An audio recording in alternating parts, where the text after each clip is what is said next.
بسم اللہ الرحمن الرحیم۔ محترم ناظرین و ویورز، السلام علیکم ورحمۃ اللہ وبرکاتہ۔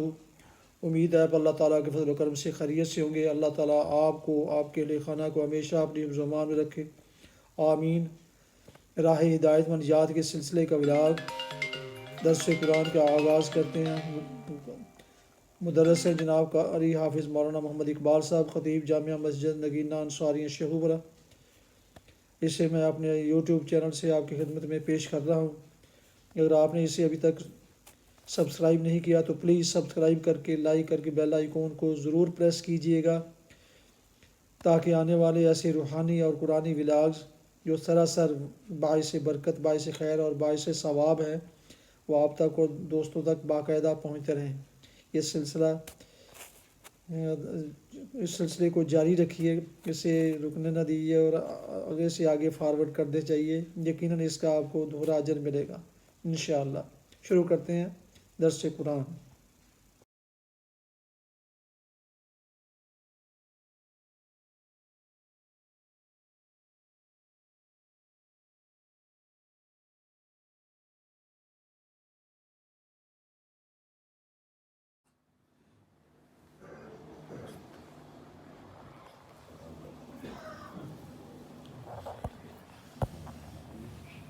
الحمد للہ وکفی والصلاة والسلام علی من لا نبی بعد، ما بعد فاعوذ باللہ من الشیطان الرجیم، بسم اللہ الرحمن الرحیم۔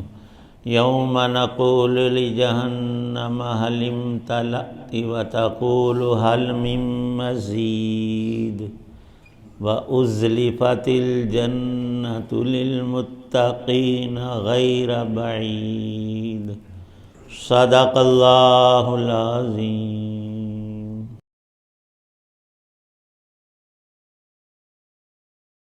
وہ وقت یاد رکھو جب ہم جہنم سے کہیں گے کہ کیا تو بھر گئی، اور وہ کہے گی کہ کیا کچھ اور بھی ہے، اور پرہیزگاروں کے لیے جنت اتنی قریب کر دی جائے گی کہ کچھ بھی دور نہیں رہے گی۔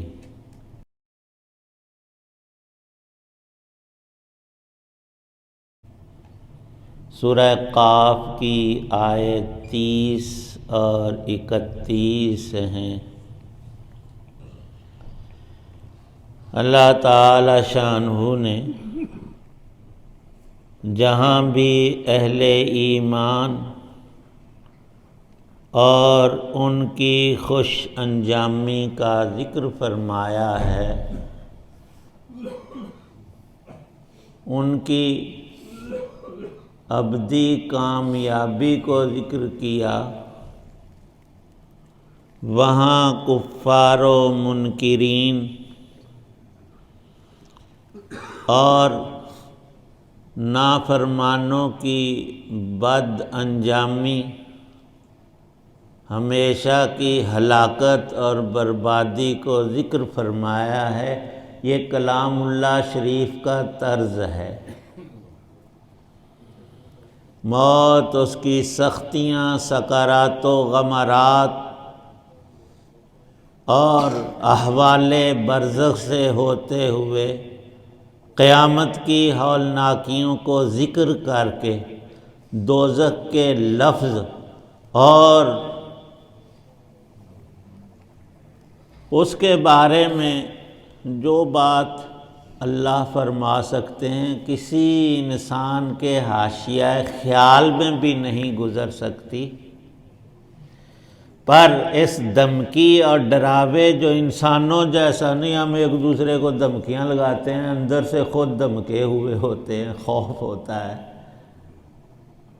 اللہ کے کلام میں کہیں بھی ایک مستشرق کہتا ہے غیر مسلم، ایمان اسے نصیب نہیں، اس کو ایک چسکا تھا ادیان کے مطالعے کا، لوگوں کو مختلف علتیں ہوتی ہیں، کئی لوگوں کا ذہن اور دماغ چلتا ہی اس طرف ہے کہ مجھے کوئی معلومات اور مل جائیں، میں اور پڑھ کے کچھ آگے چلا جاؤں۔ اس میں ایمان نہیں، اس میں ایک فطرتی بات ہے، مسلمان ہے یا کافر ہے، کچھ لوگوں کی فطرت میں یہ ہوتا ہے۔ علامہ شبلی کا ایک عجیب واقعہ لکھا ہے کہ ہم سمندر کے سفر میں بحری جہاز پر سوار تھے، تو کبھی اس میں طوفان آ جاتے ہیں، پھر وہ بیڑے اور جہاز اور وہ الٹ پلٹ ہونے لگتے ہیں۔ وہ ایک انگریز کا لکھا ہے، وہ ہندوستان آیا تھا واپس کسی سفر میں، اور علامہ شاید عربستان یا حج کے لیے جا رہے تھے۔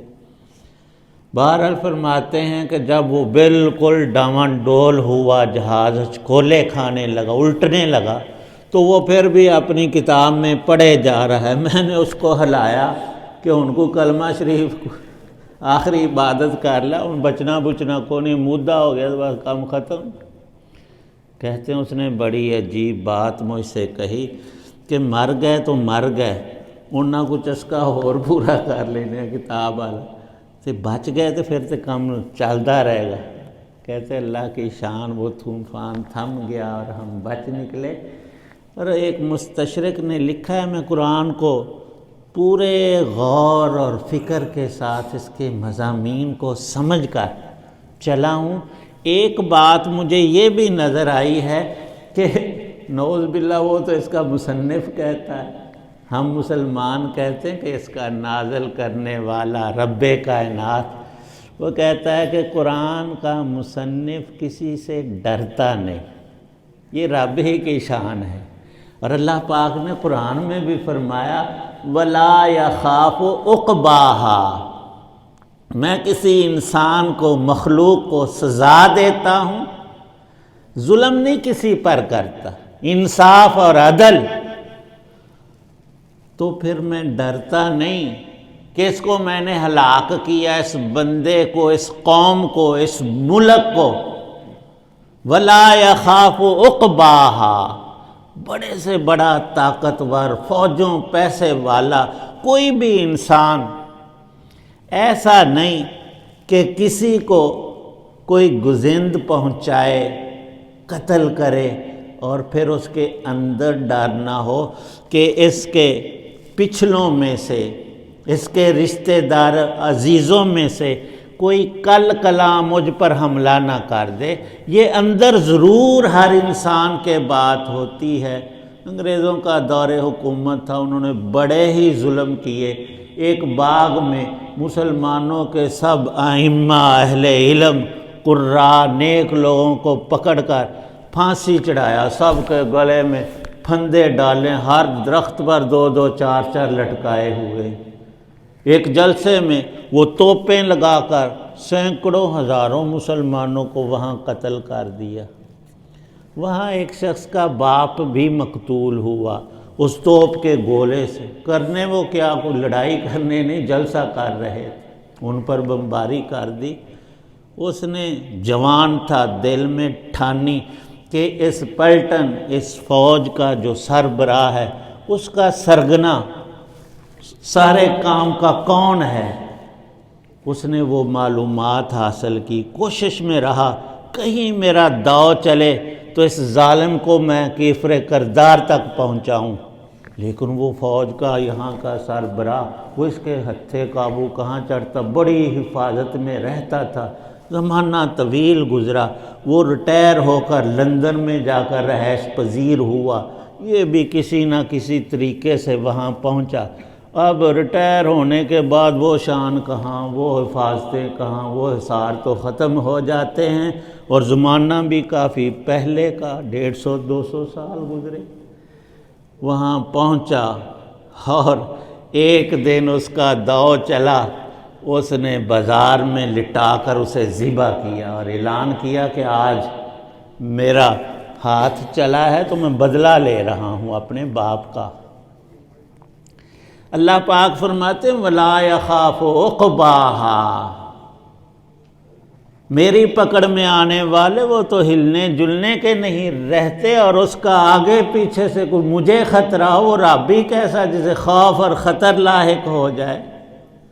دوسرا نقطہ اس مستشرق نے یہ بھی لکھا ہے کہ یہ جو قرآن ہے، یہ جس کا کلام ہے، وہ عجیب انداز میں آرڈر اور حکم کرتا ہے، زمین کو حکم دیتا ہے، آسمان کو حکم دیتا ہے، یا ارض ابلعی ماءکی و یا سماء اقلعی۔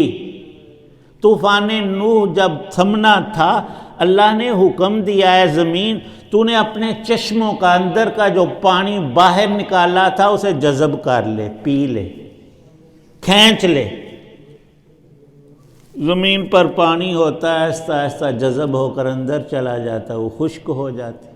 لیکن یہاں زمین و آسمان کے پانی ملے ہوئے تھے، زمین کے چشمے اور دھانے نیچے سے ابلے ہوئے تھے، اور آسمان دن رات مسلح دھار برسے جا رہا تھا۔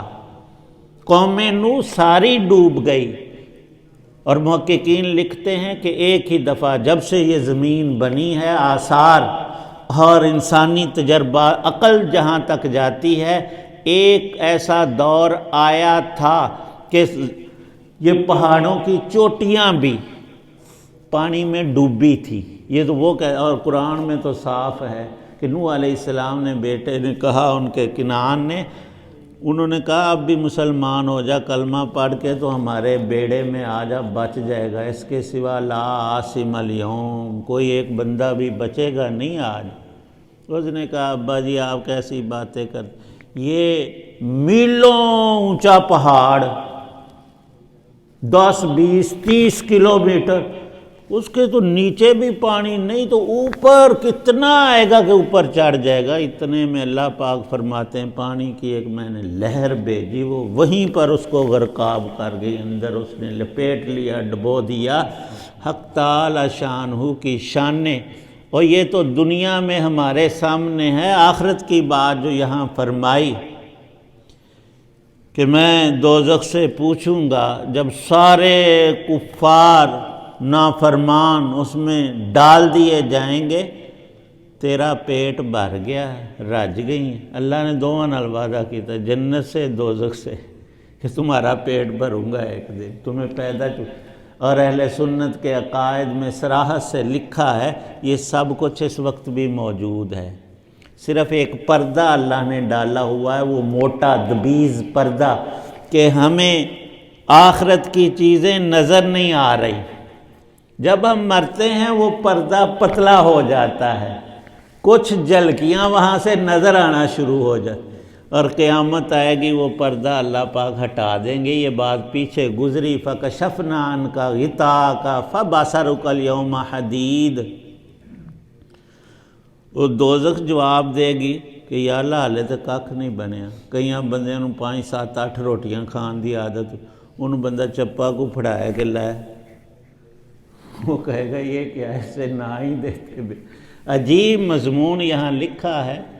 بہت سے ماہرین لسانیات کے وہ مصر میں اکٹھے ہوئے، ایک کہنے لگا، وہ یہودی تھا، ان کے دماغ بڑے تیز، یار تم قرآن کی ساری باتوں کو اللہ کی طرف ویسے ہی منسوب کرتے ہو اور کہتے ہو یہ معجزہ ہے، یہ اللہ کا کلام ہے، کسی مخلوق کی بات نہیں، کوئی دلیل بھی تو ہو۔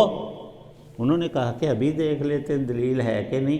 میں تمہیں ایک جملہ دیتا ہوں، وہ یہ ہے کہ اللہ نے ایک جنت بنائی ہے، ایک دوزخ بنائی ہے، اور دوزخ کے بارے میں ارشاد فرمایا کہ بہت بڑی ہے۔ جنت تو بے حد ہی بڑی ہے، لیکن دوزخ میں بھی بڑی وسعت ہے۔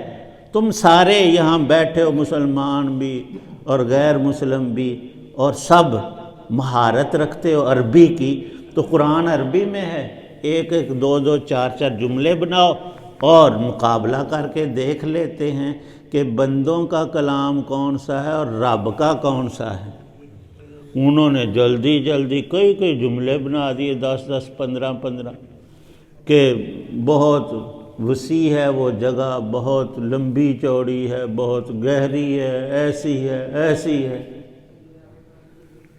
جب انہوں نے وہ پیپر رکھ دیے ٹیبل پر، انہوں نے پڑھے اور قرآن کی یہ آیت لکھ کر درمیان میں رکھ دی، یوم نقول لجہنم هل امتلأت۔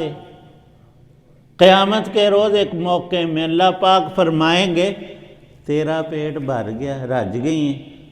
وہ آکے گی یا اللہ کاک بھی نہیں آلے تو هل امتلأت وتقول، اور یہ جملہ ہم اپنی لغت میں اردو میں بھی استعمال کرتے ہیں، هل امتلأت وتقول هل من مزید، هل من مزید، اور پیسوں میں ہم سارے ہی هل من مزید کہتے ہیں۔ ابے نے 100 روپیہ دیا، اس نے دیکھا کہ ان 100 دا کھ نہیں بن، اس نے 900 اور دے دی، 1000 پورا کر دیا۔ اب بیٹا خوش ہو جائے، انہیں حالے بھی تون تھلے کی 1000 دیندہ پھر 10، اس نے 10,000 دیا۔ پھر تھوڑا سا اوپر تھوڑی سی مسکراہٹ آئی، حل من مزید، کہ ابا ہوں تو 10,000 دا بھی کھ نہیں آتا، میں تو لاہور جانا، میں تو اسلام آباد خریداری کروں گا۔ حل من مزید اسے کہتے ہور۔ یہ ہوتا ہے انسان میں۔ وہ قیامت میں دوزخ کے بارے اللہ فرما رہے ہیں میں نے پوچھنا ہے اس سے، اور اس سوال میرے پر اس نے کہنا ہے کہ حل من مزید، حل من مزید، یا اللہ تھوڑے جنے تو میں تو حالے بڑی خالی پئی ہیں۔ اللہ پاک حدیث پاک میں ہے، نبی پاک صلی اللہ علیہ وسلم نے ارشاد فرمایا اللہ پاک دوزخ کو سکیڑ دیں گے، اکٹھا کر دیں گے، تو سکیڑیں گے، پھر جب سکڑ اس میں پیدا ہوگا پھر کت کت کرے گی کہ بس اب فل ہو گئی، اب بس کر دیں۔ حق تعالی شانہ نے جب اس عالم دین نے وہاں یہ آیت لکھ کر رکھی، سب کی آنکھیں باہر آ گئی کہ یہ کیا، ہم کون سی وسعت اور اس کی لمبائی اور چوڑائی، اصل بیان تو رب کر رہے ہیں جس کی مخلوق ہے۔ حل امتلأت وتقول، وہ بولے گی کہے گی، وہ بولے گی کہے گی، کیسے کہے گی؟ نبی پاک صلی اللہ علیہ وسلم نے ارشاد فرمایا ایک آدمی سفر پہ جا رہا تھا، اس کے پاس بیل تھا، پینڈو سی، وہ اس کے اوپر بیٹھ گیا۔ بیل نے کہا کہ جناب اسی حلوان واسطے رب نے سانو پیدا کیتا ہے، تجھے سواری کرنی کو کوڑا کھوتا لب ہوندے تے بے۔ صحابہ نے عرض کیا اسی مجلس میں کہ اللہ کے رسول بیل بھی باتیں کرتے ہیں؟ تو آپ نے ارشاد فرمایا کہ میں محمد صلی اللہ علیہ وسلم اور ابو بکر اور عمر اس پر ایمان رکھتے ہیں۔ یہ میری بات نہیں، اللہ نے بتائی ہے مجھے کہ ایک موقع پر پچھلی قوم میں ایسا ہوا تھا، وہ بیل بولا تھا۔ اس مجلس میں اس وقت حضرت ابو بکر بھی موجود نہیں تھے، حضرت عمر بھی موجود نہیں تھے، لیکن نبی پاک صلی اللہ علیہ وسلم فرما رہے ہیں کہ اس بات پر میں بھی ایمان رکھتا ہوں، یہ اللہ کی وحی سے ہے، اور اس کو ابو بکر بھی مانتا ہے، عمر بھی مانتا ہے، یعنی جو زبان نبوت سے بات نکلی یہ سب سے پہلے ماننے والوں میں یہ ہیں۔ لوگ آج ان کے بارے میں کئی بکواسات کرتے ہیں۔ موسیٰ علیہ السلام نے دعا کی کہ یا اللہ یہ جو بنی اسرائیل میں میرے خلاف باتیں کرتے ہیں، بدگوئی اور غیبت کرتے ہیں، تو ان کی زبانیں بند کر دے۔ جلالی پیغمبر تھے، اللہ پاک نے فرمایا کہ اے موسیٰ یہ تو مخلوق ایسی ہے انسان، یہ تو مینوں بھی کئی بار گالاں کڈن لگ پیا، نعوذ باللہ اب بھی ایسے لوگ ہیں، وہ کسی تکلیف اور پریشانی میں یا اللہ تینوں میں ہی لبا سا، ایسی بد دماغی کرتے ہیں، حالانکہ یہ صراحتاً کفر ہے، یہ کلمہ ارتداد کا، مرتد ہونے کا ہے۔ یہ تو ہم اپنی مثال دے رہے ہیں، پڑھے لکھے لوگوں میں وہ عجیب واہیات اللہ کے کلام کے مقابل اور متضاد باتیں شروع کر دیتے ہیں جو نرا کفر، ان کو سننا، اس مجلس میں بیٹھنا قطعی طور پر شرعاً حرام لکھا ہے، جیسے پیشاب کوئی مسلمان پیتا نہیں، ایسی گندی بات سننا بھی منع، سخت ترین گناہ ہے۔ اللہ تعالی شانہ نے ان مخلوقات کو صرف پیدا ہی نہیں کیا، قرآن کے شیشے آئینے میں ساری شکل اصلیت اس کی بیان فرمائی ہے۔ اللہ پاک ایمان کامل نصیب فرمائے۔ الحمدللہ رب العالمین والصلاة والسلام علی رسولہ النبی الکریم۔ ربنا آتنا فی الدنیا حسنہ وفی الآخرۃ حسنۃ وقنا عذاب النار۔ یا اللہ پاک قرآن پاک کا نور ہمیں تلاوت کی توفیق، سمجھنے عمل کرنے کی، ہماری آل اولاد کو، گھر والوں کو، ہماری نسلوں کو نصیب فرما۔ ربنا اتمم لنا نورنا واغفر لنا انک علی کل شیء قدیر۔ اللہم اجعل القرآن ربیع قلوبنا ونور صدورنا۔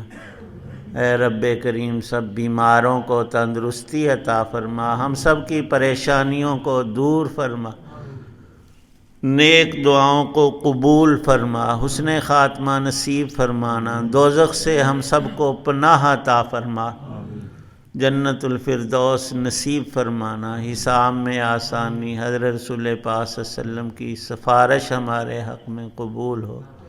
صلی اللہ تعالی علی خیر خلقہ محمد وعلی آلہ واصحابہ واہل بیتہ اجمعین۔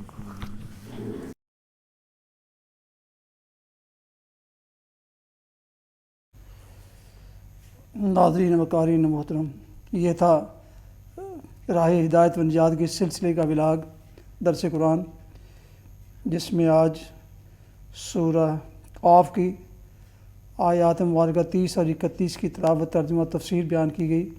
مدرس تھے جناب مولانا محمد اقبال صاحب، خطیب جامعہ مسجد نگینہ انصاری شیخوپورہ۔ ختم کرنے سے پہلے ایک دفعہ پھر گزارش ہے کہ اگر آپ نے ابھی تک میرے یوٹیوب چینل کو سبسکرائب نہیں کیا تو پلیز سبسکرائب کر کے، لائک کر کے بیل آئیکن کو ضرور پریس کیجیے گا، اور دوستوں سے شیئر بھی کیجیے گا، تاکہ یہ روحانی اور قرآنی سلسلہ جو سراسر باعث خیر، باعث برکت اور باعث ثواب ہے، وہ اس کا سلسلہ یوں ہی جاری رہے اور چلتا رہے، اور آپ تک اور دوستوں تک باقاعدہ اور بر وقت پہنچتا رہے۔ اللہ تعالیٰ آپ کو، آپ کے اہل خانہ کو ہمیشہ اپنی حفظ و امان میں رکھے، آمین۔ اپنی دعاؤں میں پاک وطن، والدین، آباء و اجداد، اعزاء و اقارب کے علاوہ اس ناچیز کو بھی ان میں شامل فرمائیں تو انتہائی شکر گزار ہوں گا۔ ختم کرتے ہیں اس دعا کے ساتھ کہ آپ اور آپ کے اہل خانہ جہاں بھی رہیں خوش رہیں، شاد باد رہیں۔